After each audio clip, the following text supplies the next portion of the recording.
Bismillahirrahmanirrahim. Assalamualaikum warahmatullahi wabarakatuh. Innal hamdalillah nahmaduhu wa nasta'inuhu wa nastaghfiruh wa na'udzu billahi min syururi anfusina wa min sayyiati a'malina. May yahdihillahu fala mudhillalah wa may yudhlil fala hadiyalah. Asyhadu an la ilaha illallah wahdahu la syarikalah wa asyhadu anna Muhammadan abduhu wa rasuluh. Allahumma sholli ala Muhammad wa ala alihi wa sahbihi ajmain. Amma ba'du. Jamaah yang dirahmati oleh Allah Subhanahu wa taala, puji syukur kita panjatkan kepada Allah karena pada pagi hari ini diberikan kesempatan dan kesehatan untuk menghadiri salat subuh berjamaah yang dilanjutkan majelis yang insyaallah dirahmati oleh Allah. Salawat serta salam semoga tetap tercurah kepada junjungan kita Nabi Allah Muhammad SAW yang telah membawa peradaban dari peradaban jahiliyah menuju zaman yang terang benderang. Jamaah masjid Syuhada yang dirahmati oleh Allah Subhanahu wa taala, pada subuh kali ini saya diberikan amanah untuk memberikan materi tematik tentang kesehatan. Beberapa waktu yang lalu pengurus masjid meminta saya untuk memberikan materi tentang bagaimana pertolongan terhadap orang yang pingsan atau penurunan kesadaran. Maka pada hari ini atau kali ini saya akan berfokus pada orang-orang yang mengalami penurunan kesadaran atau pingsan akibat henti jantung. Jadi memang pingsan itu bisa disebabkan banyak hal. Bisa karena gula yang ada di dalam tubuhnya kurang atau hipoglikemi, bisa karena kelelahan, atau yang paling fatal itu dan juga paling sering terjadi itu adalah henti jantung. Jadi bencana itu bisa terjadi di mana saja. Bisa diakibatkan oleh manusia, gempa bumi, banjir dan lain sebagainya, kebakaran, bisa juga disebabkan karena alam. Nah, tapi ada bencana yang bisa terjadi kapan saja, di mana saja dan menimpa siapa saja, yaitu itu tadi, henti jantung. Bahkan di berita-berita kita sudah sering melihat, beberapa waktu lalu juga sudah ada, bahkan sering di masjid yang kita lihat ada orang sholat tiba-tiba tidak sadarkan diri, ada yang khotib tiba-tiba jatuh dari mimbar. Nah ini kan jadi sebuah pertanyaan. Jadi juga dulu waktu saya masih sekolah juga jadi guyonan, kalau ada orang yang di masjid ketika sholat atau ketika khotbah dia mengalami serangan jantung, kita tolong apa tidak ya kan? Karena kan meninggal dalam kondisi di masjid ketika sholat, ketika ibadah itu adalah kondisi yang sangat didamba-dambakan. Tapi kalau kami tenaga kesehatan, kami dokter, itu harus ditolong sebenarnya. Nah ini jadi pertanyaan, mungkin nanti dari pengurus masjid bisa adakan kajian juga ya secara fikih itu bagaimana, boleh nggak kita tolong nih. Nanti kalau kita tolong, guyonannya dulu sama guru saya, kalau kita tolong orangnya nanti dia protes, saya kan mau husnul khotimah, kenapa saya harus ditolong sampai harus hidup lagi. Tapi kalau kita tidak tolong, saya melanggar sumpah saya sebagai dokter, sebagai tenaga kesehatan, karena kita berpikir adalah life saving. Nah, ini jadi suatu persoalan juga, nanti mungkin bisa dikadakan kajian tematik oleh pengurus masjid Syuhada. Apa penyebab yang menyebabkan henti jantung ini? Jadi dalam tubuh kita, jantung itu ada sistem kelistrikannya. Jadi ketika terjadi gangguan kelistrikan di jantung kita, maka yang terjadi adalah blackout, mati lampu. Seperti kita di masjid ini, kalau ada gangguan kelistrikan mati lampu, sama seperti jantung. Jadi ketika ada gangguan kelistrikan di jantung kita, maka jantung kita tadi akan berhenti berdetak. Jantung kita berhenti berdetak, yang mana jantung ini berfungsi memompa darah ke seluruh tubuh termasuk otak dan juga paru-paru. Maka yang terjadi apa? Terjadi penurunan kesadaran, tidak sadar, pingsan, maka langsung menggeletak ya. Itu yang terjadi. Henti jantung bisa terjadi pada siapa saja, di mana saja, kapan saja. Bisa terjadi pada atlet, bisa terjadi pada anak muda, bisa terjadi pada orang tua, bisa terjadi di kantor, di jalanan, bahkan di masjid sekalipun ya. Jadi sebenarnya saya ada slide-nya untuk menyiapkan slide, tapi karena tidak memungkinkan, jadi tidak dulu, mungkin nanti kedepannya bisa kita belajar sama-sama dengan menggunakan slide ya. Jadi sudah banyak kejadian-kejadian yang terjadi henti jantung yang menyerang siapa saja, di mana saja, dalam situasi apa saja. Kemudian faktor dan penyebabnya, hal yang menyebabkannya tadi yaitu gangguan kelistrikan di jantung dan juga gangguan irama jantung. Jadi terjadi karena gangguan kelistrikan dan gangguan irama jantung. Apa yang menyebabkan gangguan ini terjadi? Jadi faktor risiko yang menyebabkan gangguan ini terjadi, yang pertama yaitu tekanan darah tinggi. Jadi Bapak Ibu sekalian yang mempunyai penyakit tekanan darah tinggi harus waspada terhadap penyakit serangan jantung. Yang kedua juga penyakit kencing manis atau diabetes. Penyakit diabetes juga bisa memicu serangan jantung tiba-tiba. Kemudian juga obesitas atau kegemukan, kebiasaan hidup buruk seperti merokok, usia tua, dan juga kehidupan yang tidak sehat ya. Jadi kalau Bapak Ibu masih merokok di usia yang sudah cukup lanjut seperti ini, saya kira harus dihentikan karena ini bisa menyebabkan sudden cardiac arrest atau serangan jantung tiba-tiba. Kemudian juga faktor risiko yang sering terjadi atau mungkin jarang terjadi, jarang kita temui, tapi kalau kita temui kita tidak tahu cara penanganannya, yaitu tersedak. Simple, sederhana, tersedak. Jadi dalam guideline yang diterbitkan oleh American Heart Association itu salah satu penyebab henti jantung yang sering ketika di luar negeri itu adalah choking atau tersedak. Nah, jadi simpelnya sederhana seperti ini. Bapak Ibu lagi makan, mungkin bakso, mungkin apa, tiba-tiba tersedak. Bagaimana penanganannya? Nah, itu juga dibahas sebenarnya. Nanti kalau kedepannya semisal diberikan kesempatan lagi, nanti akan saya tunjukkan bagaimana prakteknya untuk melakukan tindakan pada tersedak ini. Jadi kalau ada saudara kita yang tersedak, ini juga bisa menyebabkan dia henti nafas, henti jantung, ya, serangan jantung tiba-tiba. Nah, kemudian apa yang kita bisa lakukan ketika ada saudara kita, ada teman kita, kerabat yang terkena serangan jantung ya. Ini juga sudah diterbitkan guideline dari American Heart Association. Yang pertama kita harus mengenali dulu apakah ini pingsan karena serangan jantung atau pingsan bukan karena serangan jantung ya. Jadi bagaimana mengenalinya? Mengenalnya adalah dengan mengecek kesadarannya dulu. Jadi kalau ada orang yang tidak sadarkan diri, cek dulu, tepuk-tepuk dia. Tepuk-tepuk dengan beneran yang ditepuk ya, bukan yang begini-begini aja. Jadi kalau kita di rumah sakit, baik dokter, perawat maupun juga satpam sekalipun, CS sekalipun sudah diajarkan untuk mengecek respon orang tersebut ya. Jadi harus ditepuk dengan sekuat tenaga memang ya. Ditepuk-tepuk tuh dadanya, ditepuk sambil dipanggil namanya, Pak.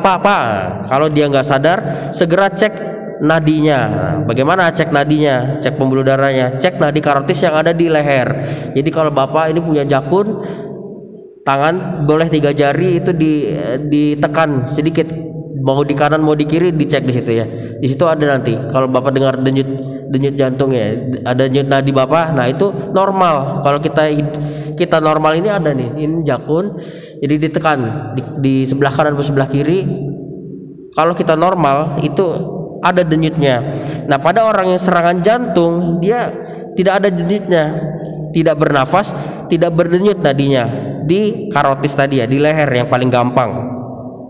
Maka yang harus kita lakukan selanjutnya adalah segera cari bantuan dulu, call for help ya, cari bantuan dulu. Kalau di Jawa itu kita sudah aktif namanya Public Safety Center PSC 119. Jadi tinggal telepon 119, nanti langsung terhubung sama Public Safety Center, langsung ada tim ambulansnya segala macam. Nanti kalau di Tanah Grogot saya kira masih nomor HP yang harus dihubungi, nanti bisa terhubung ke Rumah Sakit Panglima Sebaya. Bisa kita telepon, bisa kita panggil kerabat kita yang lain untuk menolong juga. Nah, setelah kita call for help, setelah kita meminta bantuan, maka lakukan pijat jantung. Nah, pijat jantung bukan seperti yang kita lihat di sinetron selama ini ya, banyak salahnya juga. Sinetron kita ini juga agak-agak kurang mendidik juga sebenarnya ya. Jadi pijat jantung itu dilakukan di bagian dada. Kalau kita diajarkan sholat sesuai dengan HPT itu di dada ya, di sternum namanya.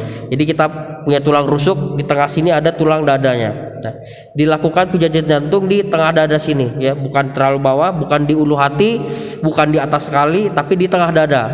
Di tengah dada. Kalau gampangnya itu di antara puting susu kita ya. Jadi di antara puting susu di tengah sini itu kita lakukan pijatan jantung. Kalau untuk orang awam cukup pijat saja. Sampai kapan? Sampai yang pertama bantuan itu datang, yang kedua sampai kita kelelahan, yang ketiga sampai pasiennya ini atau keluarga meminta untuk dihentikan ya. Jadi pijat aja, hands only CPR namanya. Cardiopulmonary resuscitation. Jadi lakukan pijat jantung terus menerus sampai bantuan datang ya, kurang lebih 5 cm kedalaman pijat jantungnya. Jadi kalau high quality CPR atau pijat jantung yang berkualitas itu ya itu cepat dan juga dalam. Kedalamannya kurang lebih 5 cm, kecepatannya 100 kali dalam 1 menit ya. Jadi 1 menit itu 60 detik. Selama 60 detik Bapak Ibu sekalian harus melakukan pijat jantung selama 100 kali. Ini mungkin agak susah dipahami, memang harus praktek ya. Jadi mungkin kedepannya kita bisa lebih intensif lagi mempelajari ini dengan slide dan juga bantuan dari tim baik itu ID ataupun juga RS Panglima Sebaya. Jadi memang kalau saya boleh praktekin ini saya juga agak sungkan karena semua ini senior semua. Saya kalau jadikan orang coba kan saya nggak enak ya. Jadi kalau bisa dibayangkan nanti dilakukan pijat jantung di dada, tangannya seperti ini. Terserah tangannya yang kuat ya, yang di bawah ini. Tangannya seperti ini, lakukan pijat jantung seperti ini ya. Jadi dipijat 5 cm ke dalam selama 100 kali dalam 1 menit ya. Itu bisa menolong atau meningkatkan angka kehidupan orang-orang yang terkena henti jantung tadi ya, sangat menolong. Nanti ketika sudah datang petugas baru kita boleh berhenti lakukan pijat jantung tersebut. Nanti akan dilanjutkan oleh petugas yang berwenang, yang memiliki kompetensi untuk dilanjutkan perawatan di rumah sakit.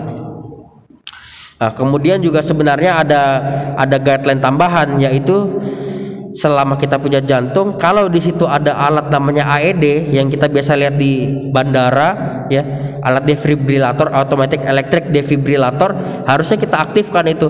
Hanya saja kita di sini juga masih belum banyak yang tahu bagaimana cara mengaktifkan alat tersebut, yaitu jadi masalah juga.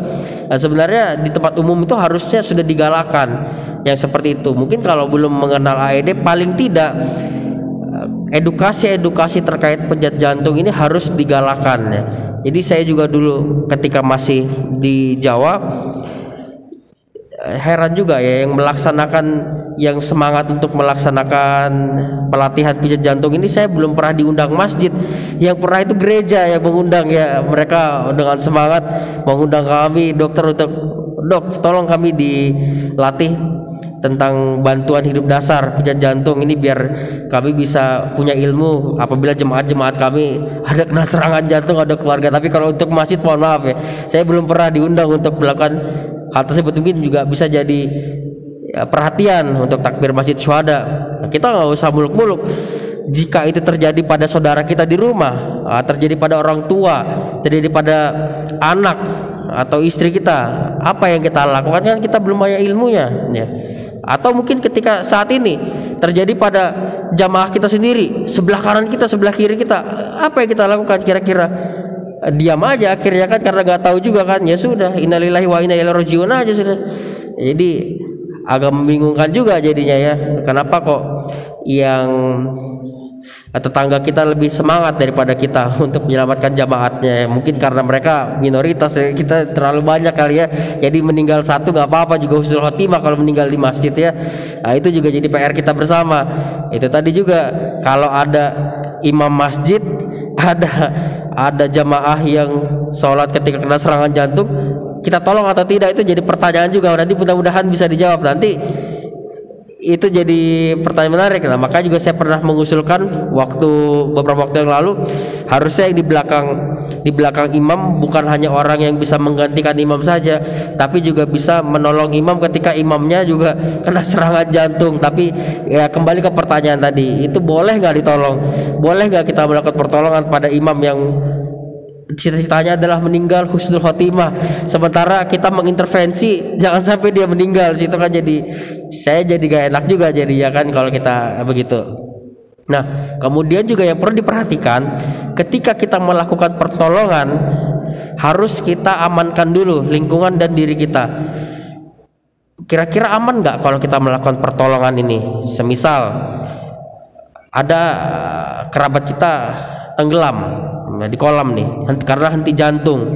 Kita mau menolong, mau jadi pahlawan, tapi pastikan dulu bisa nggak kita berenang, bisa nggak kita tolong dia dalam keadaan dia di kolam. Nah, kalau Bapak Ibu sekalian sudah mendapatkan pelatihan water rescue, sudah tahu cara menolong orang di dalam kolam, paling tidak membawa ke pinggir, ya silahkan tolong. Tapi kalau Anda juga nggak bisa berenang maka jangan coba-coba, karena akan mengakibatkan 2 korban nanti ya kan. Satu korban sudah henti jantung, satu lagi korban nanti tenggelam karena nggak bisa menolong ya. Jadi harus kita amankan dulu diri kita, atau mungkin karena tempatnya tidak memungkinkan, henti jantungnya di tengah jalan misalnya, maka yang harus diamankan adalah diri kita dulu.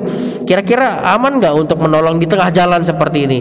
Ya kan, kalau misalnya kita langsung tiba-tiba langsung turun juga menolong, sementara tidak lihat kanan kiri atau tidak lihat situasi dan kondisi, bisa menyebabkan lebih banyak korban. Maka jangan sampai penolong ini juga menjadi korban nantinya. Nah, ada beberapa hal juga yang harus diperhatikan tentang terkait dengan hoax yang sering terjadi, yang sudah pernah terjadi di media, bahwa kalau orang serangan jantung itu tinggal dipukul-pukul tuh tangannya. Ya itu pernah beberapa waktu lalu kita lihat itu. Saya nggak tahu ya, mau bilang sesat juga saya juga nggak tega juga, tapi berdasarkan keilmuan yang saya miliki, orang henti jantung itu bukan dipukul-pukul tangannya, itu nggak akan efektif, tidak akan mengembalikan nyawanya, malah membunuh ya. Jadi pertolongan satu-satunya pada orang yang henti jantung yaitu dilakukan pijat jantung, dilakukan kompresi pada jantungnya. Kenapa sih dikompresi? Karena jantungnya itu berhenti berdetak. Harapannya kita melakukan pijat jantung dengan kedalaman 5 cm itu pijatan kita mengenai jantungnya, jadi dia berdetak ya.